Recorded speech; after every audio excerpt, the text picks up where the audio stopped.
It's my feel-good breakfast show. Welcome back. Thank you so much for tuning in. I want you to get your phone out right now. Get onto your social media right now. We're going to ask some very important questions. Dr. Eve is here to talk about infidelity. We love to get all judgy about this. But the bottom line is that I think every human being is at fault of impure thoughts every once in a while, but it's the fear in a relationship that really brings it to bear. I think most people have a fear of infidelity, no matter how secure you are. So we're going to open those doors. We're going to open up that little Pandora's box right now and throw social media into the works as well. 021-430-9881. Please give us a call if you've got fears around this, if you've maybe experienced infidelity. And I'm really interested on the social media front as well. But Doc, welcome. Exactly, because I think we've all experienced thoughts of temptation, and we want to know from you, has it ever arisen in your relationship? Maybe you're currently experiencing those thoughts and you don't know, should I act on it, should I not act on it? Is it already cheating? Those are the questions. 021-430-9881. I do want to say this is a very safe space, and I think we can talk about these things, right? All right. In anticipation. I don't even know where to begin, because I can feel that we're even wearing the same color. That's how much we're in the same wavelength. I know. Why are we so quick? We know that it's almost a human condition. It's the way that our brains are wired to work. And I don't want to say that we all have these thoughts, but it's there. It's part of the human condition. Why are we so quick to deny it? A thought is a thought. Surely a thought is an innocent thing. I like that you're saying, why are we so quick to deny it? That you actually acknowledge right from get-go this is something that we all suffer from in a way, Graham. And it is a matter of principles and personal integrity and values that one has to bring to the table to be able to resist the temptation to act out. If we look at social media, one has to be very, very clear and create a contract with a partner around this definition of infidelity, because that's what we're talking about, is what defines infidelity for each one of us. So if we stick with the purity of the topic, which is temptation around infidelity, let's take away this thing which you call judgment and say, you know what, we all are tempted. But it's going to depend very much on our own values and our own sense of comfortability, how far we're going to take this temptation. After the third Matthew McConaughey film this weekend, I was like, okay, well, I'm going to leave. I was going to leave the room.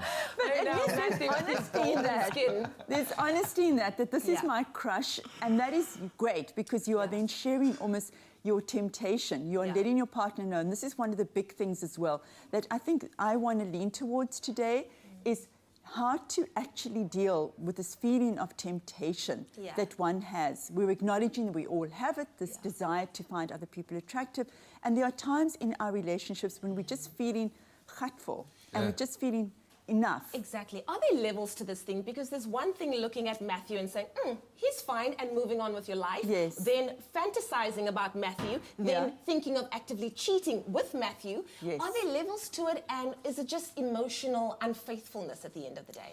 Emotional unfaithfulness, I think, Leanne, always is way worse than physical unfaithfulness. Really? Yeah, because there is so much distraction. Yeah. And detaching from the relationship.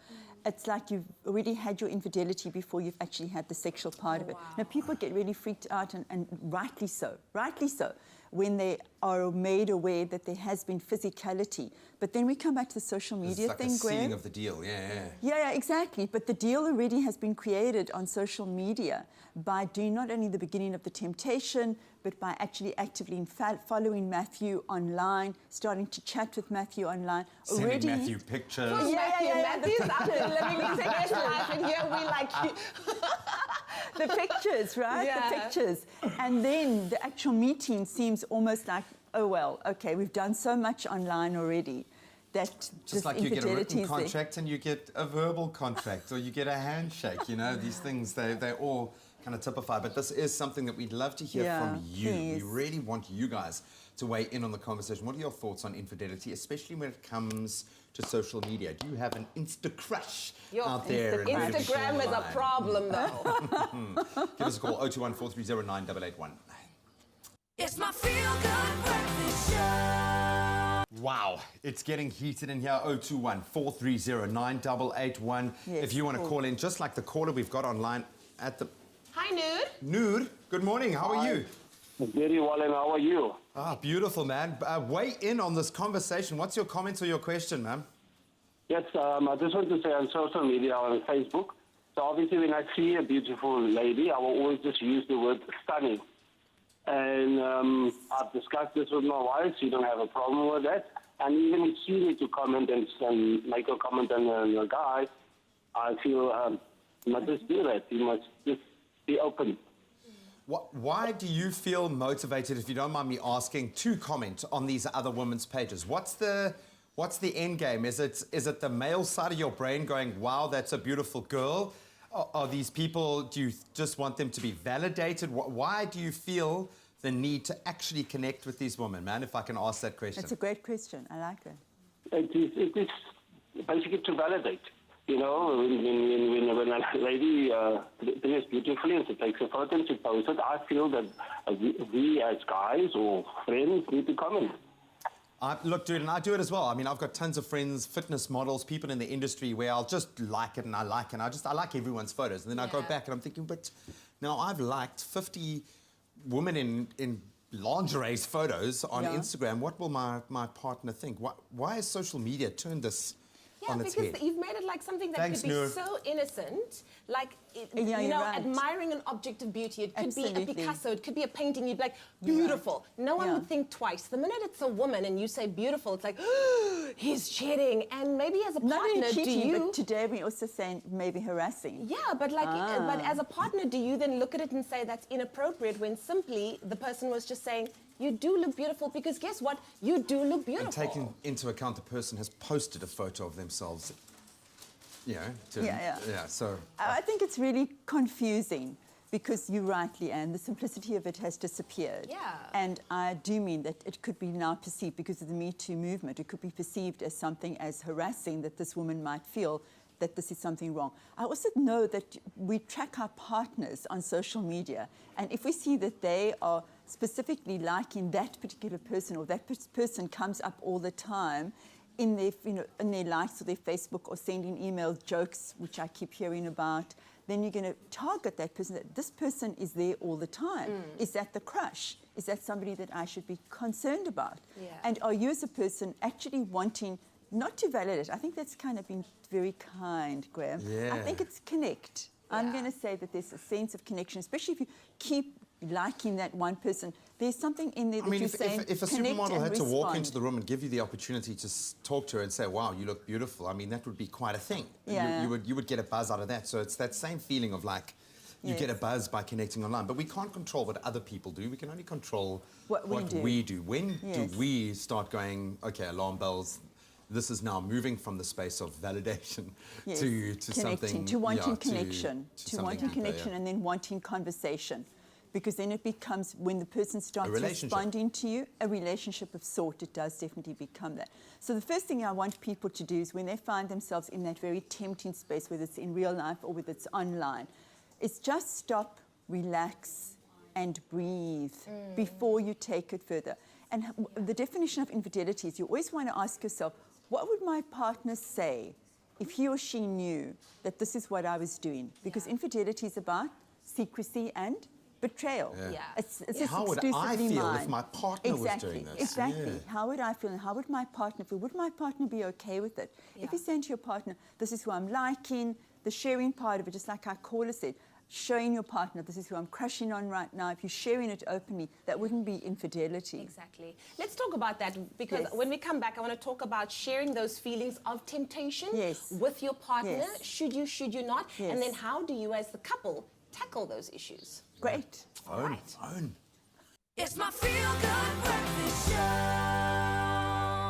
Welcome back to your Feel Good Breakfast Show. It's Expresso right here on SABC3. We're back with our relationship expert, Dr. Eve, in the house, talking about those feelings of temptation, which I know all of us have experienced at one stage or another. But what happens when you take it to that next level? If you have a partner that comes to you and says, baby, I have been experiencing these feelings of temptation. Nothing's really happened, but I want to tell you from the get-go, because I want to be honest with you.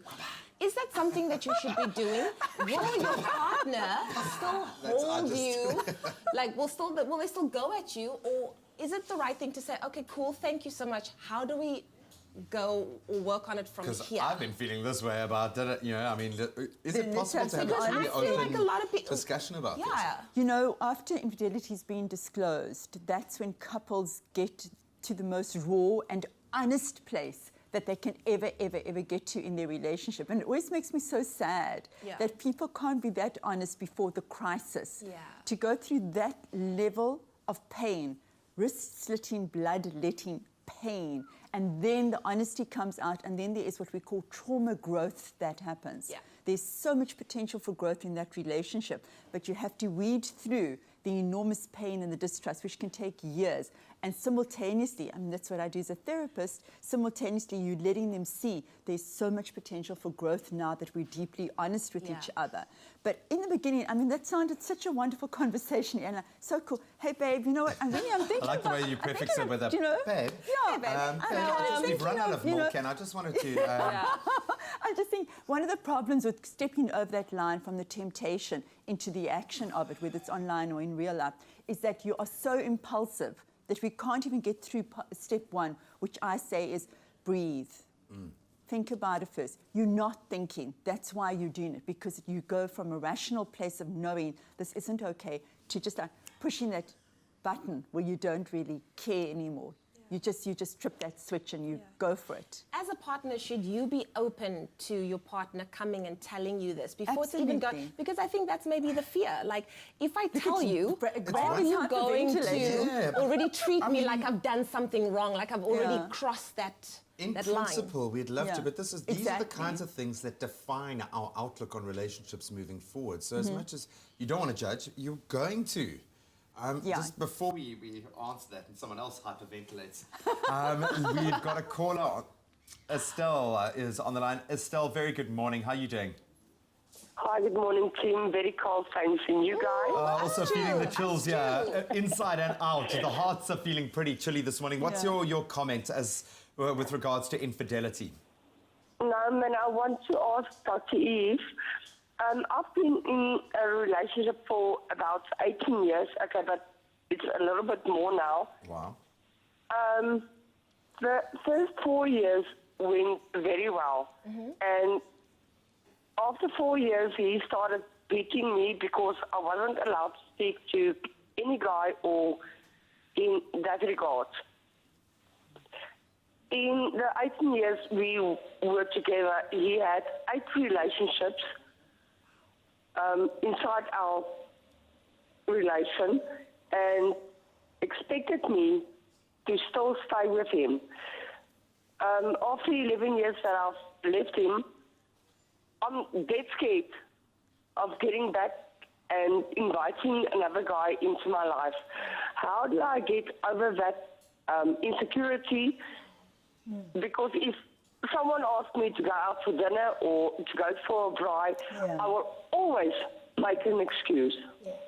Can you please so help? sorry. It's, we love the fact that you've opened up like that, and we're sorry Totally. that for what you've been through. But where do we start? I mean, this is such an abusive relationship that she experienced. I'm really sorry as well for that, and proud.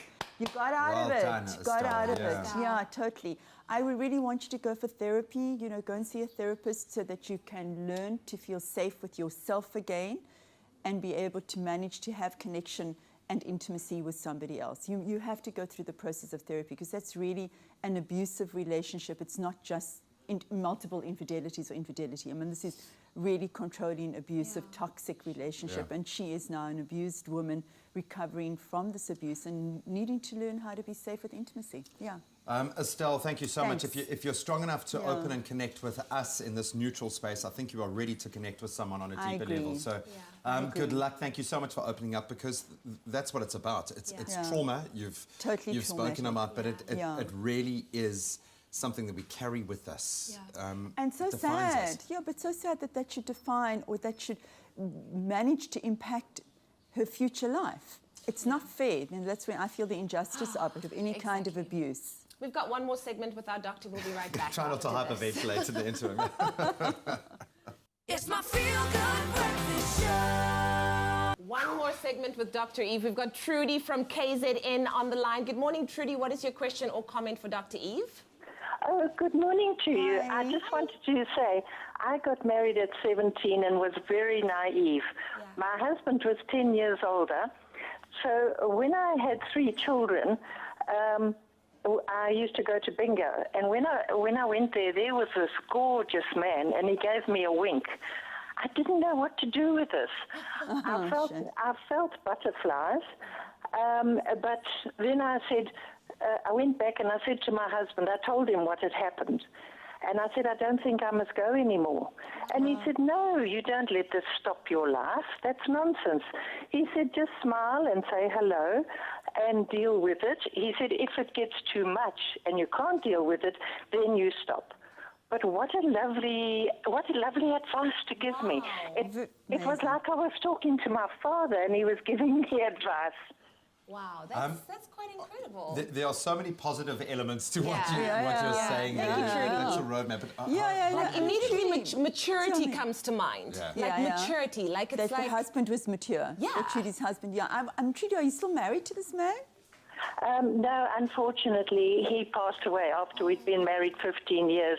He I'm was sorry. killed in the war. I'm sorry. Do you know, we had such an open way of talking to each other. Sounds like and it. I actually felt so much better. I never even thought I shouldn't be talking to him like this. He just gave me this advice, and I thought, gosh, I must really do that. And I did, and it all sorted itself out. Wow. Trudy, that As is... you're saying, adult relationships. That's what we want, is adult relationships. 2 people are healthy, secure within themselves. And then coming back to what you said earlier on as well, let's talk about it. I'm feeling tempted. I'm feeling, what research shows, especially for women, is that they will leave signs for their partner to let them know I'm cheating or I'm thinking about cheating. So some of the things is to say, you know what, I really feel neglected by you. I'm feeling like I'm wanting more attention from you. Leaving little signs, leaving their phone open. I hear so many people in my practice will say, I leave my phone lying around hoping that he or she will look at it and see that there are messages going up and down. I want to be caught out. I want to be held tighter by you, my partner. Can I ask a question that kind of, I can think, ask blankets anything. everything here? Why do we do this? Why do we allow situations to force us to react or move and change lanes when we can just subvert all of that with a conversation? Why is that a part of the human condition? Absolutely, And Graham. especially when it comes to infidelity, why is it so difficult for us to have a simple conversation? Even if we know it's going to get heated, it's still not the end of your relationship yet. Very important. Progress to the point of ending that relationship rather than have that chat. I absolutely agree with you. Number one is because the communication is so difficult to have. We stand at risk. And number 2, people avoid what we call in therapy difficult conversations. And that's like a difficult conversation to have, to say, I want you to hold me tighter. I'm feeling at risk. I'm feeling neglected. When there's conflict situations, people just want to either fight or flight, right? And so then things don't ever get resolved and there isn't a feeling of satisfaction. And it's much easier to get out the relationship to have needs met than to go to your partner and to say, this is what I'm feeling. There's a risk factor involved. There's risk of rejection, there's risk of judgment.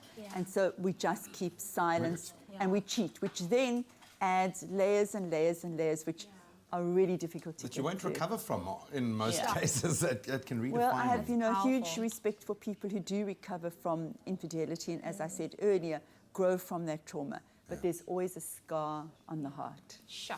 Something that you said that really resonated with me is being secure in yourself. Yes. And this whole thing of maturity and coming into a relationship with that kind of thing. So, wow, this is an awesome conversation. I wish we could continue next week. Hopefully, who knows? We might have to do a part Eve, 2, we might need to do a part 2. Dr. Eve in the house, of course, we're talking about overcoming temptation within your relationship. But we'll have another chat next week, Monday, same time, same place.